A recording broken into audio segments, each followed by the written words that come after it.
Oke. Bismillahirrahmanirrahim. Assalamualaikum warahmatullahi wabarakatuh. Perkenalkan, nama saya Arif Yotolemba. Saya berasal dari Universitas Tadulako, Fakultas Keguruan dan Ilmu Pendidikan, Program Studi Pendidikan Kimia, dengan NIM A25124075 dari kelas B.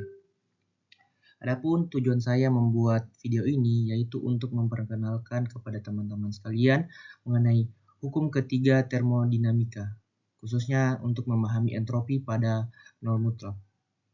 Dengan dosen pengampu Profesor Dr. Siti Rahmawati, SPD, MP Kim. Oke, kita lanjut ke materinya.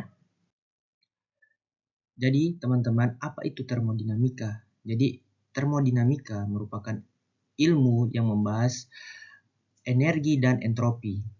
Termodinamika adalah cabang ilmu fisika yang mempelajari hubungan antara energi, panas, kerja, dan entropi dalam fisik. Jadi, termodinamika itu adalah ilmu yang mempelajari energi, khususnya hubungan antara panas, kerja, dan entropi dalam suatu sistem. Nah, ilmu ini juga membantu kita untuk memahami bagaimana energi tersebut berpindah dan berubah di alam. Dan adapun konsep dasarnya, dia ini melibatkan konsep-konsep inti seperti sistem, lingkungan, dan batasan sistem. Lanjut. Oke, baik, lanjut ke slide berikutnya yang membahas sekilas tentang hukum termodinamika. Nah, pada slide ini kita akan membahas lebih lanjut mengenai 3 hukum termodinamika. Nah, hukum pertama yang membahas tentang kekekalan energi. Jadi, hukum ini menyatakan bahwa energi tidak dapat diciptakan maupun dimusnahkan, tetapi hanya dapat berubah dari bentuk satu ke bentuk lainnya. Nah, dalam konteks sistem termodinamika, energi itu dapat berpindah dalam bentuk kalor atau kerja. Artinya apa?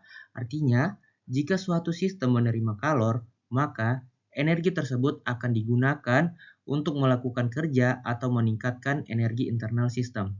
Nah, hukum ini juga menegaskan bahwa total energi alam semesta itu selalu tetap. Lanjut, hukum kedua termodinamika, entropi dan arah kalor. Hukum kedua termodinamika berfokus pada arah terjadinya proses alam. Hukum ini menjelaskan bahwa tidak semua proses yang memenuhi hukum pertama itu dapat terjadi secara spontan. Kalor itu secara alami selalu mengalir dari benda bersuhu tinggi ke benda bersuhu lebih rendah, bukan sebaliknya. Nah, selain itu, hukum ini juga memperkenalkan konsep entropi sebagai ukuran ketidakaturan sistem.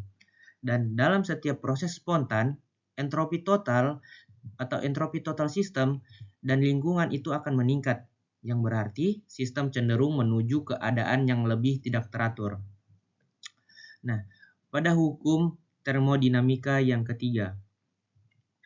Hukum termodinamika ketiga yang menjadi fokus utamanya adalah untuk menjelaskan perilaku entropi pada suhu yang sangat rendah. Hukum ini menyatakan bahwa ketika suhu suatu zat murni mendekati nol mutlak atau 0 Kelvin, nilai entropinya itu akan mendekati nol, khususnya jika zat tersebut berada dalam bentuk kristal sempurna. Hukum ini juga memberikan batas bahwa nilai entropi dan menjadi dasar penting dalam perhitungan entropi tersebut.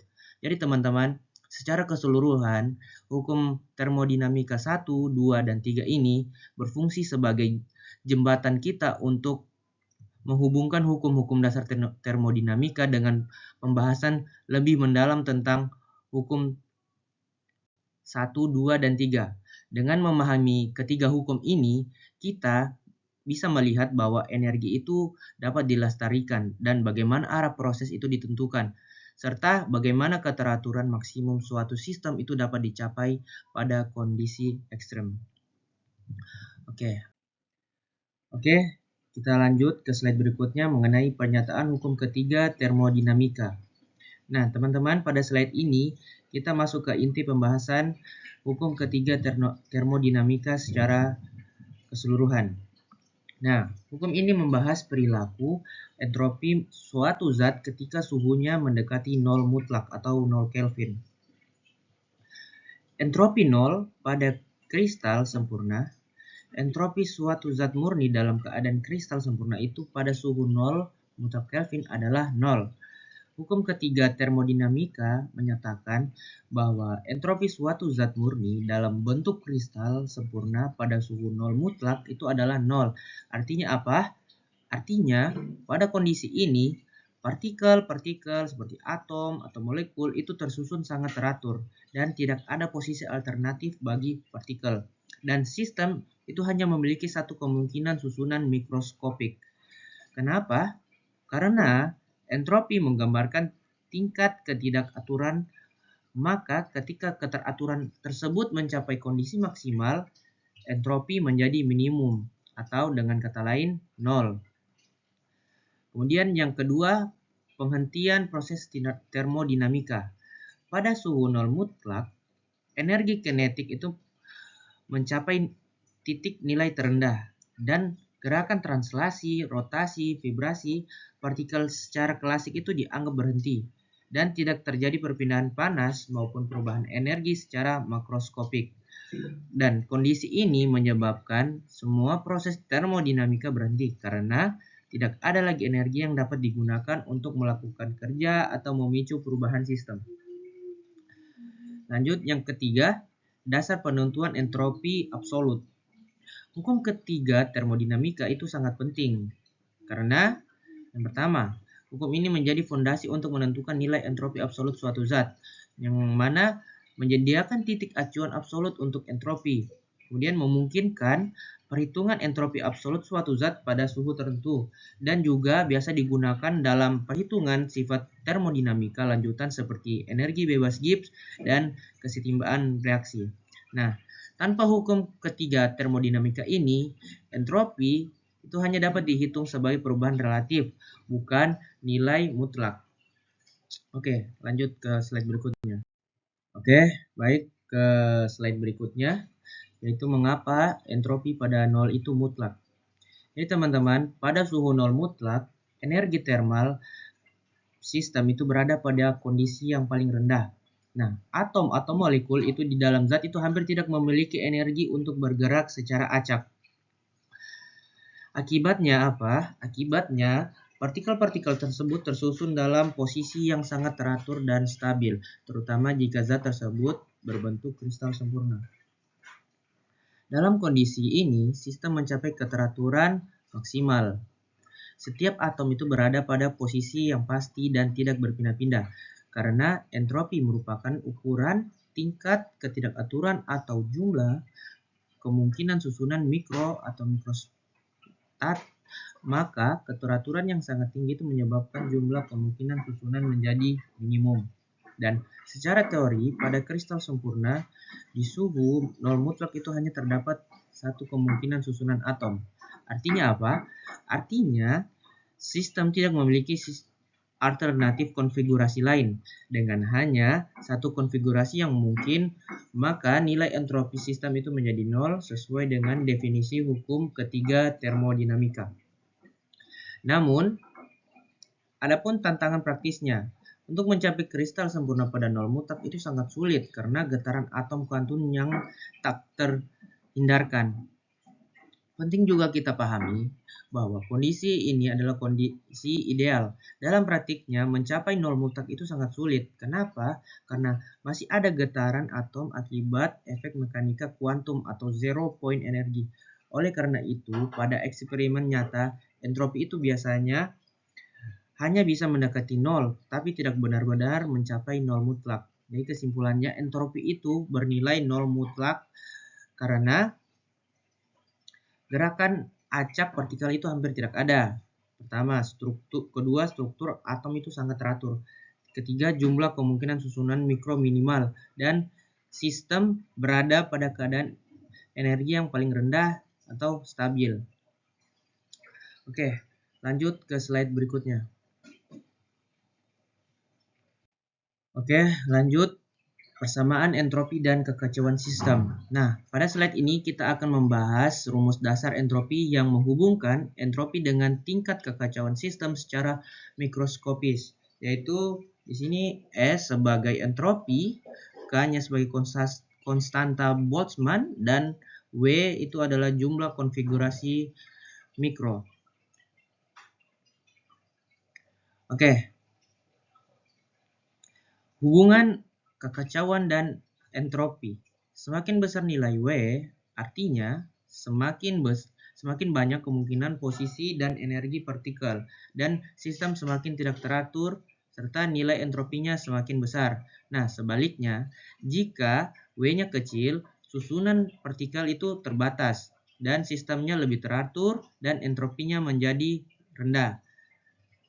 Adapun makna fisis dalam kehidupan nyata, sebagai contoh, gas itu memiliki nilai W besar karena molekulnya bebas bergerak, atau bisa kita sebut dengan entropinya lebih tinggi. Sedangkan padatan kristal itu memiliki W yang kecil karena atom tersusun rapi serta entropinya itu rendah. Nah, persamaan ini menjelaskan mengapa sistem alam itu cenderung menuju keadaan paling mungkin, yaitu keadaan nilai W terbesar dan entropi tertinggi. Kaitannya dengan hukum ketiga termodinamika tadi, pada suhu 0 mutlak atau 0 Kelvin, gerak termal partikel itu hampir berhenti dan kristal sempurna hanya memiliki satu kemungkinan susunan, sehingga W-nya itu sama dengan 1. Jika dimasukkan ke dalam persamaan, S sama dengan K ln 1 sama dengan 0. Nah, jadi inilah dasar mengapa entropi kristal sempurna pada 0 mutlak itu bernilai 0, dan sebagaimana dinyatakan dalam hukum termodinamika ketiga. Oke, lanjut ke slide berikutnya. Mengenai implikasi hukum ketiga dalam ilmu dan teknologi. Jadi, hukum ketiga, penentuan entropi absolut, itu hukum ketiga menjadi landasan utama dalam menentukan nilai entropi absolut suatu zat. Karena entropi pada suhu 0 mutlak itu dianggap bernilai 0 untuk kristal sempurna, maka entropi pada suhu lain dapat dihitung secara akurat dengan mengintegrasikan kapasitas panas terhadap suhu. Nah, tanpa hukum ini, nilai entropi hanya bisa dibandingkan secara relatif, bukan absolut. Kedua, implikasinya prediksi kestabilan senyawa kimia. Nah, dalam kimia fisik, hukum ketiga ini sangat penting. Kenapa? Untuk menghitung energi bebas Gibbs atau delta G, nilai entropi yang akurat memungkinkan ilmuwan seperti memprediksi apakah suatu reaksi kimia itu akan berlangsung secara spontan atau tidak. Dan hal ini digunakan juga dalam perancangan reaksi industri, analisis kestabilan senyawa, serta pengembangan material baru. Dan yang ketiga, teknologi kriogenik. Nah, hukum ketiga ini berperan besar dalam pengembangan teknologi suhu yang sangat rendah atau kriogenik. Nah, teknologi ini digunakan pada pendinginan superkonduktor, penyimpanan gas cair seperti oksigen dan nitrogen, serta alat pencitraan medis seperti MRI. Oke, lanjut ke slide berikutnya. Hubungan dengan hukum termodinamika lainnya. Nah, hukum ketiga termodinamika itu tidak berdiri sendiri, tetapi itu saling melengkapi dengan hukum-hukum termodinamika lainnya untuk membentuk pemahaman utuh tentang energi dan entropi. Nah, hubungan dengan hukum 1 termodinamika atau kekalan energi. Hukum 1 menyatakan bahwa energi itu tidak dapat diciptakan atau dimusnahkan, hanya dapat berubah bentuk. Sedangkan hukum ketiga itu melengkapi hukum ini dengan memberikan batas energi terendah sistem, yaitu pada suhu 0 mutlak. Pada kondisi ini, energi internal sistem mencapai nilai minimum absolut dan tidak bisa diturunkan lagi. Jadi, dengan kata lain, hukum 1 menjelaskan bagaimana energi berpindah, sedangkan hukum 3 menjelaskan sampai sejauh mana energi itu dapat diturunkan. Kedua, hubungannya dengan hukum kedua termodinamika, entropi, dan arah proses. Hukum kedua menyatakan bahwa entropi total sistem dan lingkungan cenderung meningkat pada proses yang spontan. Namun, hukum 2 tidak menentukan nilai nol entropi dan disinilah peran hukum ketiga. Nah, hukum ketiga memberikan titik acuan absolut bahwa entropi minimum adalah nol pada kristal sempurna di suhu nol mutlak. Tanpa hukum ini, nilai entropi itu hanya bisa dibandingkan secara relatif, bukan absolut. Sedangkan yang ketiga, peran hukum ketiga sebagai batas bawah entropi. Hukum ketiga menetapkan bahwa entropi tidak bisa bernilai negatif dan entropi memiliki batas bawah yang jelas yaitu nol. Kenapa hal ini sangat penting? Hal ini sangat penting dalam perhitungan termodinamika karena memastikan semua perhitungan entropi tetap masuk akal secara fisika. Dan kaitannya dengan siklus Carnot, efisiensi mesin Carnot sangat bergantung pada perbedaan suhu antara reservoir panas dan dingin. Karena nol mutlak itu tidak dapat dicapai, maka efisiensi kalor tidak pernah mencapai 100%. Dengan demikian, hukum ketiga memberikan batas teoritis tertinggi terhadap efisiensi mesin kalor, pendinginan ekstrim, serta konversi energi. Jadi, hukum 1 itu mengatur energi, sedangkan hukum 2 mengatur arah proses dan entropi, hukum 3 mengatur batas minimum entropi dan energi. Nah, ketiganya tadi itu saling melengkapi dan membentuk fondasi utama dalam ilmu termodinamika. Oke, lanjut. Oke, lanjut ke slide berikutnya, yaitu contoh kasus kristal sempurna dan entropi. Nah, teman-teman, di sini saya akan menjelaskan bagaimana hukum ketiga termodinamika itu bekerja dalam sistem fisik yang sebenarnya dengan contoh kasus kristal sempurna dan entropi. Nah, pada berlian pada 0 Kelvin, di sini sebuah kristal berlian murni yang didinginkan hingga suhu mendekati 0 Kelvin akan memiliki entropi mendekati 0 karena keteraturan atomnya yang sempurna. Jadi, gerakan termal atom itu hampir sepenuhnya berhenti. Atom berada pada posisi yang paling stabil dan teratur, dan tidak ada kebebasan konfigurasi atom. Dalam kondisi ini, hanya ada satu susunan mikro, atau W sama dengan 1, yang mungkin berdasarkan persamaan entropi S sama dengan K, Ln, dan W.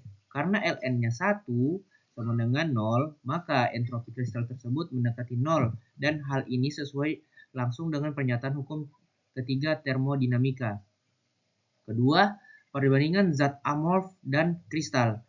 Di sini, kristal sempurna dengan zat amorf seperti kaca atau plastik. Kristal sempurna, atom tersusun teratur dan berulang, atau entropinya sangat rendah pada suhu yang rendah. Sedangkan zat amorf, itu struktur atomnya tidak teratur, dan meskipun suhunya rendah, masih ada banyak kemungkinan susunan atom. Akibatnya, zat amorf tetap memiliki entropi sisa atau residual entropi, walaupun suhunya mendekati nol mutlak. Dan ini juga menunjukkan bahwa keteraturan struktur itu sangat mempengaruhi nilai entropi, bukan hanya suhu. Dan yang ketiga, tantangan eksperimental. Pada bagian ini, suhu 0 Kelvin secara absolut itu hampir mustahil, dan masih ada getaran kuantum atom atau zero point energi yang tidak bisa dihilangkan sepenuhnya. Kristal juga sempurna secara teori sangat ideal, tetapi sulit diwujudkan secara praktis. Oleh karena itu, nilai entropi 0 pada 0 mutlak itu lebih bersifat batas teoritis daripada kondisi yang benar-benar dicapai pada saat di laboratorium. Lanjut, slide berikutnya. Oke teman-teman, lanjut ke contoh soal berikut yang sudah diberikan pada materi sebelumnya, yang mana hitunglah besarnya entropi zat A pada suhu 25 derajat Celcius jika Cp dari zat A itu sampai 25 derajat Celcius adalah 33,936 Joule per mol Kelvin. Nah, diketahui kapasitas panas zat A Cp sama dengan 33,936 Joule mol per Kelvin. Dengan suhu awal atau T1-nya itu sekitar 0 derajat Celcius, diubah ke Kelvin itu sekitar 273 Kelvin. Dengan suhu akhir atau T2-nya 25 derajat Celcius, diubah ke Kelvin menjadi 298 Kelvin. Nah, ditanyakan besarnya perubahan entropi zat A pada suhu 25 derajat Celcius. Jadi kita di sini akan menghitung berapa besarnya perubahan entropi zat A itu jika pada suhu 25 derajat Celcius. Nah, penyelesaiannya, perubahan entropi untuk pemanasan zat A pada tekanan konstan dengan Cp konstan dihitung itu menggunakan persamaan termodinamika, yang mana persamaannya delta S sama dengan T2 T1 Cp per T dikali dt.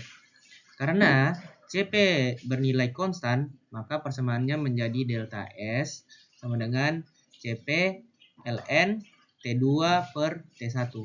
Nah, kita substitusikan ke dalam persamaan, yang mana delta S sama dengan CPLN-nya yaitu 33,936 ln per T2-nya 298, di T1-nya 273.